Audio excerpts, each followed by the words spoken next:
eventually you get absorbed in and you are Sonic.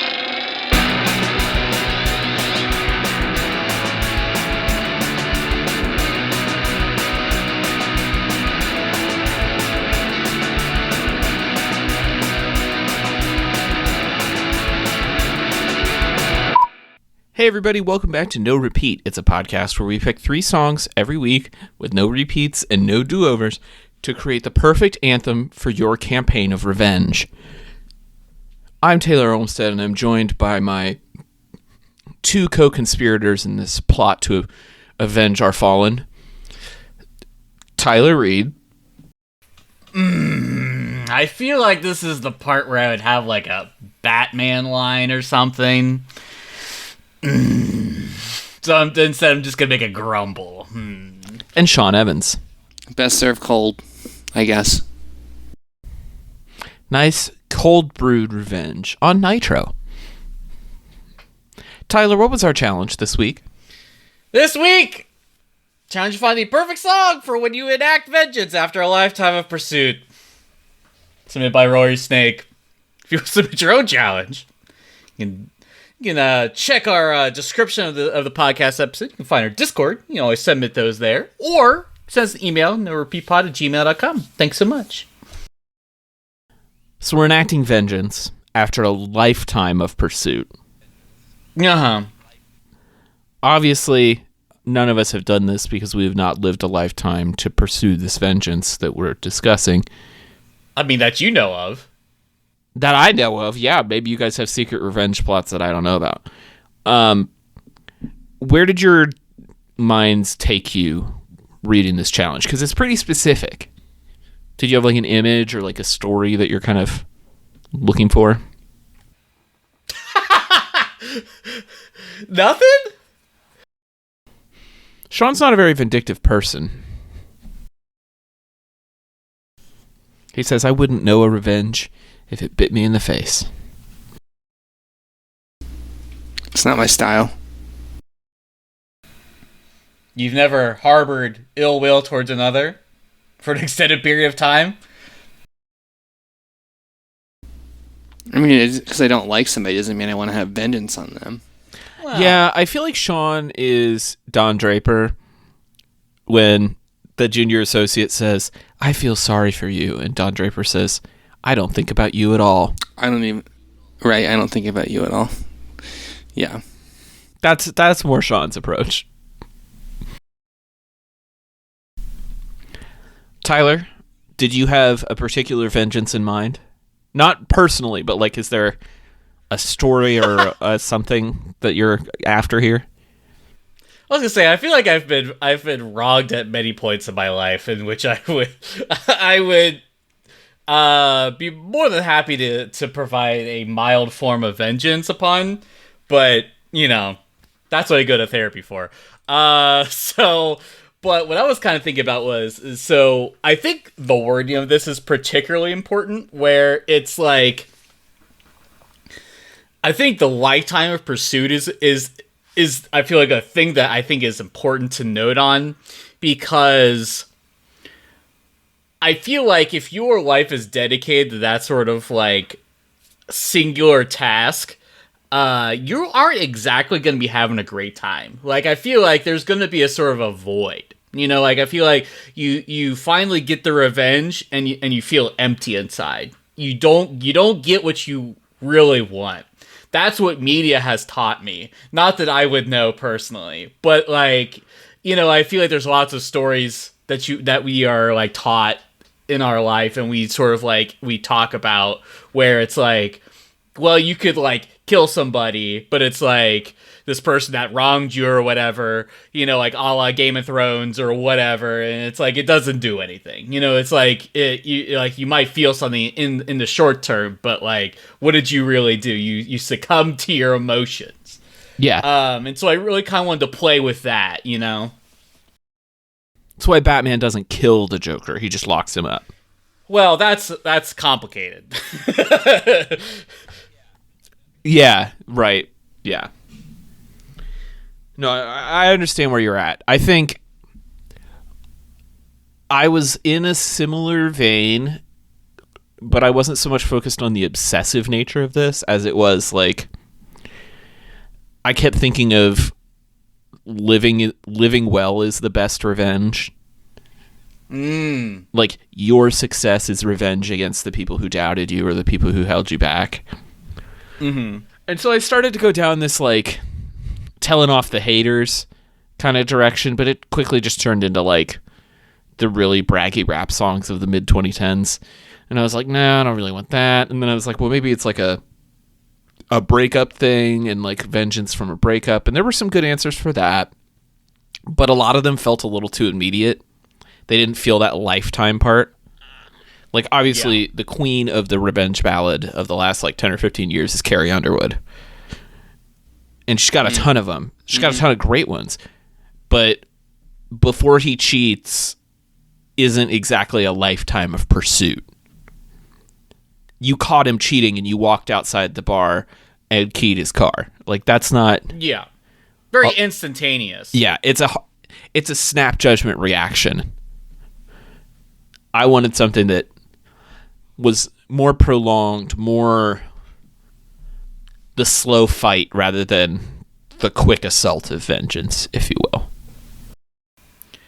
I do feel like at this point, in terms of like lyrical content, it feels very hard to sort of like to find this sort of story, which I feel like will come out in sort of my pick. But I feel like kind of the space I was kind of looking, it was like sort of more in like the fantasy, like sort of like the metal spectrum, because I feel like it's usually the stories of, you know, like old ancient kingdoms or whatever, right? Because I feel like in modern storytelling, that's not really like a thing that really like happens. I also feel like in sort of like English language specifically, I feel like we don't. That's not really sort of like a sort of like topic we approach maybe in like the Western world. But I feel like maybe like a Eastern sort of like style might have some more interesting storytelling in that kind of way.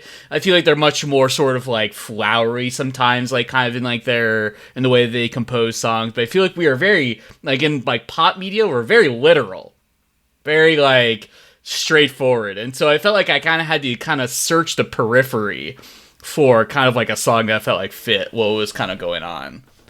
Yeah, I found that too. I was really initially interested in songs that were storytelling about like characters as opposed to autobiographical or supposed to be autobiographical so that people can relate to it. So I looked at like Sparks and Ben Folds and like old blues songs and country. And I think those are right places to find revenge songs. There were a lot of really good B-sides that I'll talk about later, but you're right. You kind of have to have a genre that is capable of looking beyond the self. Yeah. Or at least like looking blues beyond and the literal country self. Yeah. Blues and country, I feel like, are a good, like, if you're not going to go like the metal route, I feel like that's a good like spectrum to kind of go within, because they do often have sort of like especially when if it's like more of like a Western style, I feel like that kind of like can have a little bit more zhuzh to it. It feels like it gets closer to home. Sean, was there a genre that you were thinking about in particular, or were you just like, you found the thing? I found the thing. The genre piece kind of crossed my mind a little bit, because like, this is the perfect another challenge for metalcore or something. But then I was like, no, I could do better than that. I think we all kind of did a really good job of picking something that might have been out of our wheelhouse normally. Like, yeah, agreed. I really expected us to do something different than what we did. So I think once we get into that, it might be a little more surprising than the average week might lead you to believe for this challenge. You could say that. How do we want to do this? Who feels like going first? I can, if nobody else wants to. I kind of would go first because mine's the most outlandish of the three. Oh no! I feel like it's either first or last. You're going last. I'll go first. Okay, all right. Okay, all right. You don't gotta tell me twice. That's fine. All right. This week I chose "Silver Springs" by Fleetwood Mac.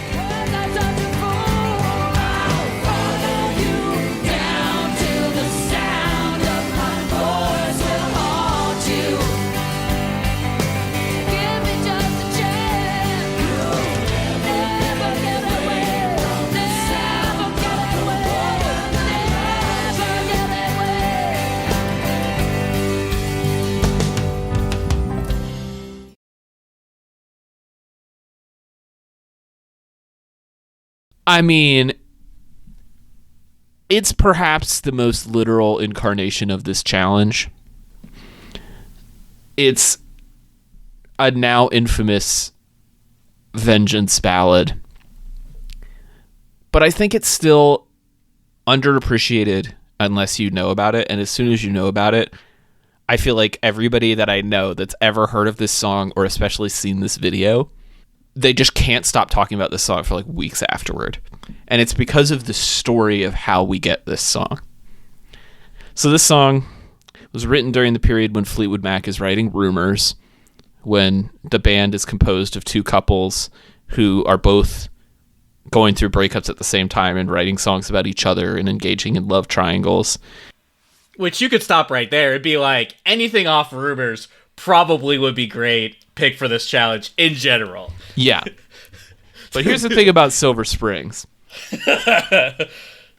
This was back in the vinyl era, when vinyl was the primary means of selling music, and the album was too long. Like, they couldn't fit it on one record, but it wasn't so long that they wanted to make it a double. And so the song that got cut from Rumors is Silver Springs. It gets released as a B-side. It gets put on some compilations. Stevie Nicks never really feels like it gets its due. She tries to put it out as a solo song, but the other band members block her from doing it because it's a Fleetwood Mac song. And then when they reunite in 1997, and they do this series of concerts that are recorded for kind of a live greatest hits compilation called The Dance. They film the whole thing, record the record, release Silver Springs as a single, and it explodes. And this music video is playing everywhere, and it's just incredible to watch Stevie. She's singing this kind of slow, soft verse about someone who leaves you for someone else. Is she pretty? I don't want to know. Is it worth it? I don't want to know. But then it builds to a truly epic, like, witchy Stevie Nicks bridge that, like, only she could do. And I'm going to read it out loud and then I'll tell you the best part. It says, "Time cast a spell on you, but you won't forget me. I know I could have loved you, but you would not let me. I'll follow you down till the sound of my voice will haunt you. You'll never get away from the sound of the woman that loved you." Now, that's already brutal.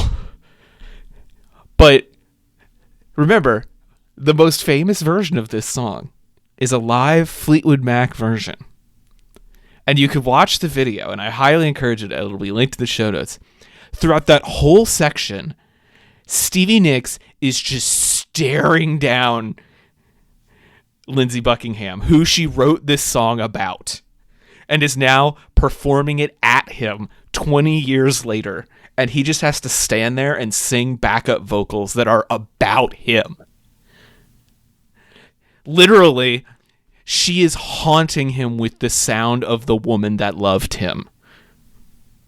And he just has to stand there and do it. He has to stand there and be a part of his own torture. And this becomes like an iconic moment in the career of Stevie Nicks. And poor Lindsey Buckingham is going to have to play this song every single time Fleetwood Mac does a reunion for the rest of his life. That is vengeance on the scale of a lifetime, people.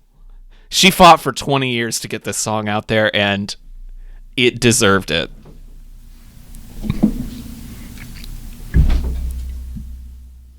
God, look at how angry she is. Mm-hmm. I know, she's mad. It's like one of those performances that is like memorable because of the stare down. You know, there's something a little. The fact that they're choosing to still perform it, and that the fact that they've chosen to perform this whole album anyway, despite it being about each other and everyone in the band and everyone's like sort of like relationships, is sort of like, is this a kink? You do it, like, you have to wonder at certain points, it's like, how much do they, like, buy into the myth of it? Because they kept making a couple more records together after this, and then they've done various reunion tours, so, like, the relationships aren't destroyed enough that they can't speak to each other. I mean, the coke must have been real good. I know, right? Like, I don't know, like, what... God. I mean, that's the joke, right? Is that, they were just... That's just what they were doing, and they were just falling in and out of love with each other when they're writing all these records. That's, it's like... This was what happened. I mean, like... I don't know. It is sort of interesting that they sort of continue to do it. Like a sort of... It's not Schadenfreude. It's not... I think it's like the masochism of the artist. Sure. Like Ben Folds has a song like this about writing a song about a relationship. So he's like writing a song about writing a song. And he talks about how difficult it is to go out and sing that every night, but also how rewarding. And it becomes like a part of your mythos and a part of your, like, what makes you a star. And so you kind of have to do it. And, like, you get financially rewarded and you get praised for it, even if it's hard for you.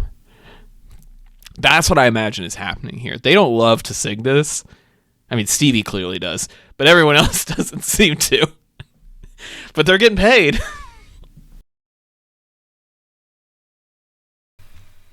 And, I mean, I guess enough time has passed that it's kind of like, oh, well, whatever. So, anyway, I feel like this fulfills the contract of it being vengeance in two different ways. Both a literal within the song, the way it got released, and also within the song lyrics itself. So there you go. I haven't actually heard of this one. It's a nice little ditty. If I'm being honest, I haven't actually listened to any of their album except for Rumors, which I feel like is a disservice as... There's a lot of them. Oh. You could spend a whole summer deep diving on Fleetwood Mac. I mean, the classic lineup that you see here only has like 4 or 5, I think. But total, in all its incarnations, I think Fleetwood Mac has like 20 albums. Jesus. Okay, yeah, sure. Well, let's get going. Let's pick a... Do we have to do a Fleetwood Mac challenge? Maybe. We have to pick... That would be kind of fun to actually have to listen to 20 albums of the Mac. But anyway, I think this is a very unassuming track. I feel like you listen to it and you're like, cool, yeah, like it doesn't feel any more witchy or like Fleetwood Mac-y than any other song that they've written, right? Like you're like, yeah, like it's solid, it's cool, it's good. But you're like, oh, there's a special story to this one. And I feel like that makes it just a little bit, puts it just a one notch above a lot of the other ones. Yeah, I agree with Tyler. I think the live performance makes it seem even more vengeful because you're like seeing her just glare at him. Captured on camera. Memorializing this song to that. It hurts. It hurts to watch. If you ever wronged somebody in your life, which most of you haven't, you're in good shape. You can see what that looks like here. But if you have, you know that look, and that is how terrible that feels. So in that sense, I agree with Tyler. It's 2 for 2. Well, it sounds like a Fleetwood Mac song, so if you really like Fleetwood Mac, you're going to be into this. Especially Rumors. It does have like a very Rumors vibe, so even though it came out like 20 years later, it's still performed and has that magic that I feel like Rumors as an album has. So likability score is high, if that's your thing. All right, well, Sean, what did you pick? Was it my turn to go? Yeah. Cool. This week I chose Never Ender by Justice, starring Tame Impala.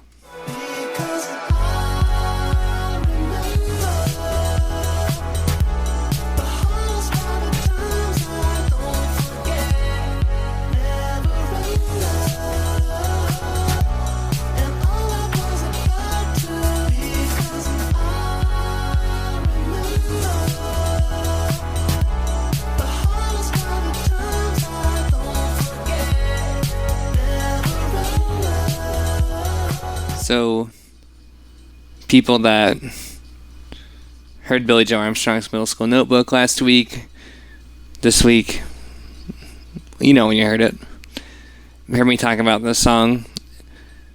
I said it will probably make an appearance at some point in time, and it did, literally a week later. It's funny that when we were talking about this, talking about my revenge, we talked about a life well lived is really good revenge, or how like I try not to think about stuff, but I feel one of my revenge things is turning the bad thing into a lesson that I can really grow off of. And sometimes it comes up in weird different ways, as like a fire of being wrong, that I said I will never do this again, or I think I can do better than that. And I think that this song does a really good job of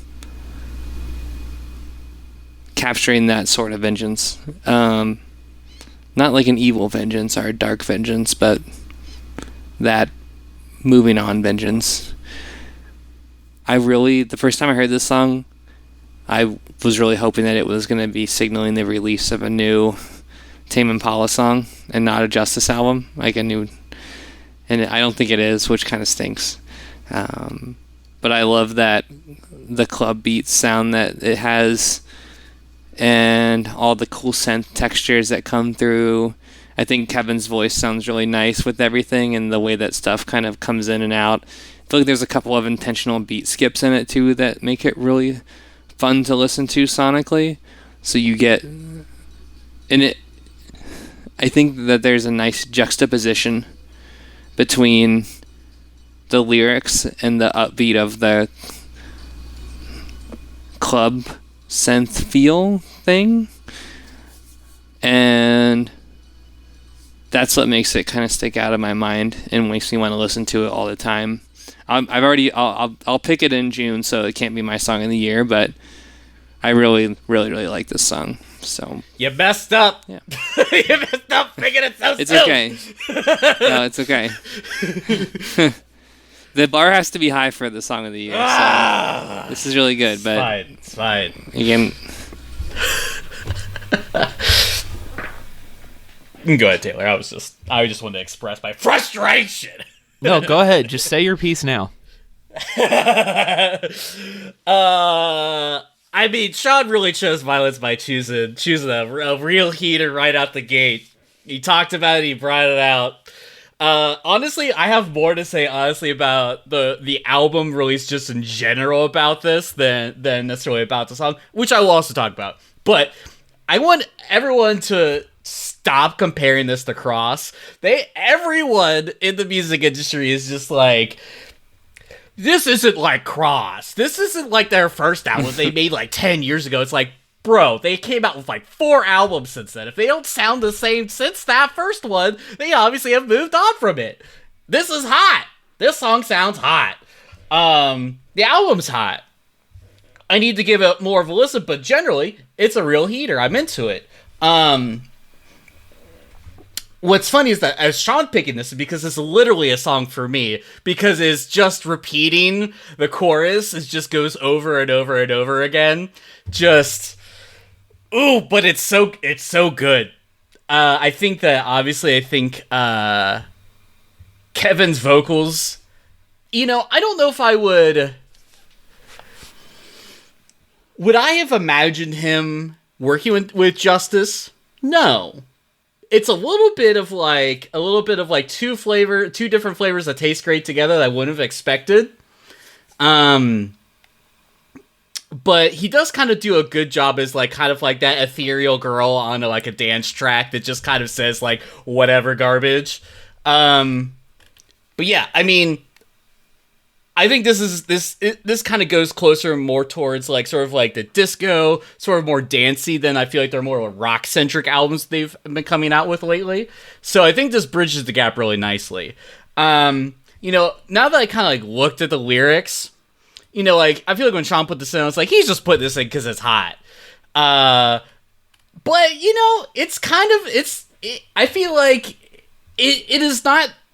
You know, like, I don't feel like it 100% like captivates like the idea of like a lifelong pursuit, but I feel like there is sort of like there's sort of like a conflict in there that I feel like could be used as sort of like a cinematic song to put in like a scene in a movie that I feel like would involve that kind of like dynamic. So I feel like it gets there for me. I feel like it's a good like. If you were to pick like a pop song or like a popular song that is about this topic, I feel like it's probably about as close as it probably would get in terms of like not being as like literally about the thing. I feel like the subject matter wise, I feel like it hits. Yeah, I mean, I basically am going to echo everything Tyler said here. When I think of Tame Impala, I don't necessarily think of French house, but God, it works. It just works. And I think you can hear how these two acts have influenced each other here. You know, I don't know if folks remember, but in 2009, Justice won a Grammy for remixing MGMT's Electric Feel. And that just kind of like shows me that they're like interested in that space, that like psych rock, indie rock kind of thing. And so it's not really surprising that they end up working with Kevin Parker or Tame Impala. Like, this has always been in their sound, even if it wasn't necessarily what they were doing. And I think Kevin Parker just continues to show us that you can never guess what he's going to do next. Like, he's listening to everything. He's doing everything. He's kind of like Jack Antonoff in that way. Like, and such an iconic voice too. Like, yeah, like I feel like he is one. If you were to think about the rock space right now, definitely one of the most like notable, like standout performance wise. I agree, and a voice that is agreeable to a lot of genres as well. Like, that's what I think makes this work. Is it's kind of, yeah, it reminds me of like the ethereal house vocal girl that is like kind of the stereotype, but it's a twist on it, and that's what makes it kind of fun. And the effects they're using on his voice add layers to it that I think are nice. And yeah, lyrically, there's a lot of stuff about regret and feelings that linger over time, and the things that you remember, and how it's usually the worst things that happen to you that you remember. Like, this is all very vengeance-y. I think this is a really cool direction. I almost wish they had done like a collaborative album length project. Yeah. But I'm sure it's on 2 tracks. Oh, okay. I mean, so that makes me feel better then. Because I have not listened to the record yet. I've been kind of saving it. But I'm glad to hear that you like it, because that gets me excited. Okay. Well, let's talk about something else Tyler's excited about. Tyler, tell us about your song. This week I chose Dreams by Depressive Silence.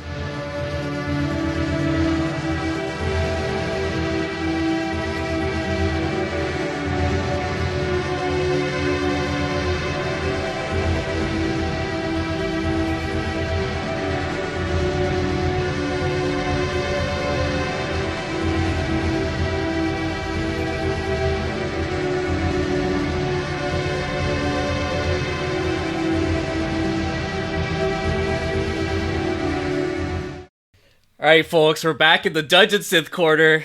Come on around. This time we're hearing from one of the original creators of the genre. This track is coming hot out of the 90s. Depressive Silence is a German band who, this is literally the only song that they have on Spotify, because why would they? They have not made music in such a long time. But this song I found through the Dungeon Synth archives, and if you aren't checking that out and you're a weirdo like me, you should check out that YouTube channel. But I feel like this song struck me because of how specific it felt.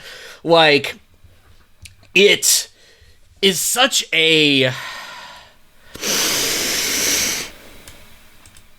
It feels like morning. It feels like darkness. It feels like regret. But in some ways, there's like, kind of about halfway through it, there's a sort of like, there's kind of like an intermingling of like sort of like this literal depressive silence and sort of like this almost like hope, this almost like wistfulness that kind of like, it kind of plays between. Like there's these like really like, sort of like really sort of like delicate, sort of like soaring higher and like sort of synths that are sort of like almost like mimicking like a violin or piano that sort of like creates a sort of like cold feeling that just sort of makes you feel like it gives you a really conflicted emotion. You're like, ooh, what's the scenario that's happening here? And then like what kind of happens is there's this transition about 2 minutes in where it feels like someone is just jamming on a piano. Like their fist is just like pounding, and it's this distorted, blown out sort of like piano sound that sort of like just adds this feeling to like doom. Like it's really like you feel like a pit in your stomach sort of like start to like consume you. And then kind of like towards like the 3 to 4 minute mark, it kind of starts to like soar. And sort of just kind of plays in this space of just sort of like making me feel like this roller coaster of emotions that sort of like makes me just like feel uneasy. It makes me feel really, and like my body feels heavy, feel weighed down. And so I imagine this is sort of like you are a medieval knight who's just slain this foe that you've like, just like that you've been tracking your entire life through dungeons and forests and across the land and the sea, and you've just sunk the blade into their chest, and just like you don't feel good. You feel bad, and you're like, I feel complete, but at what cost? You feel empty, but the job has been done. And so that's why I picked this song.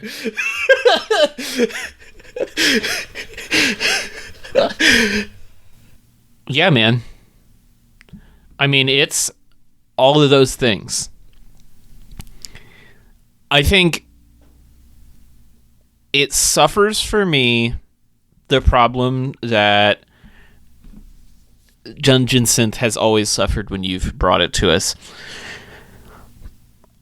It's essentially old school video game music, in that it's very short segments looped over and over. Yeah. And there'll be like mode shifts, right? Like you were talking about, like there's the early string section, and there's like the dark piano section, then there's like another string section at the end. But those sections are only maybe 3 to 6 bars each, and they just repeat those 3 to 6 bars a lot. Yeah. And in an old school video game, like that has a certain charm and appeal because you're like going about the process of like fighting your way through a dungeon or whatever, and so it's kind of like adding to the trance-like state. Just listening to it on its own, it does kind of suffer for me because I don't think that I feel that immersion in the same way. But I will say this is one of the more immersive, more like emotionally evocative pieces, because sometimes they're just kind of like, oh, little cutesy town music and like shop music. The last one, yeah, because the last one I brought was much more jovial, much more simple, like sort of like in it's really more video gamey. But I think the important sort of like context for like this era, where it's like the 90s, is like they were like looking at like black metal and like the sort of like Norwegian stuff, the metal scene that kind of going on there, taking those elements and then stripping it down to a more ambient piece. And so I feel like I can sense that in this. Like, I guess it has so much more weight to it, which I like. It makes it more interesting to me as just like a standalone piece of music. So yeah, I think it's a good pick. I think you are creating the D&D campaign that is, a months-long slog toward vengeance, but at what cost? Yeah. Mm-hmm. I agree. He really picked a song that was 6 minutes of exercising my demons from top to bottom. Uh-huh. Like, some of us just prefer to leave our demons behind or exercise them in a blunt, quick way. You really exercise them. You're taking them out, you start with a walk, maybe a jog, take them down to the park for a little bit, got them on a feeding schedule, and then slowly over time, they start to realize that their whole meaning of existence is vengeance. Yeah. That they exist for the purpose of vengeance. Yeah, their lifetime. Yeah. Yeah. You're a sick weirdo. That's what I learned. You're just perfect. Yeah, no, Doomcore is a thing. It's not my thing. No. I think the all the trudge is just not the way that I feel positively about. It's not bad. It's just there's a lot of trudge. Like, third listen to it, I was like, okay. The trudging is the joy. You're like, yeah, I guess. You're like, oh. Yeah. You really challenged me a lot because I really figured myself as being a journey and not end kind of person, but I realize that I'm an end kind of person when it comes to this. The end of this song! Let's go! I am just like, nope. Journey's not for me here. I need to do something else. So, but interesting. Sonically really cool. Lots of stuff happening. I didn't expect you to pick this song. Yeah. Really was not expecting like, you to go here.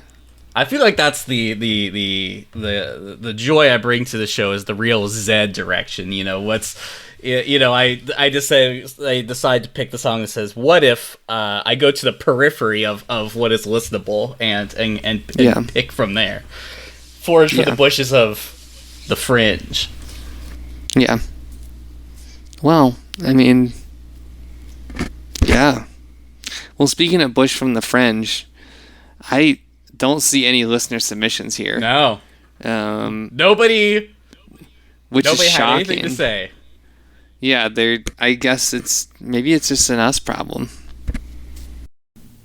I guess so. They don't have enough hate in their heart. Maybe it's just because it's like, this is what happens when you record on a holiday weekend. Everyone's like, I have better things to do with my life than worry about vengeance. I gotta make some hot dogs, bro.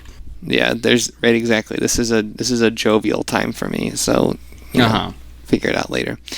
Well, with that, anybody got some songs that were close to getting on here that want to take vengeance on you for being a B-side and not the first choice? Yeah, I had a couple.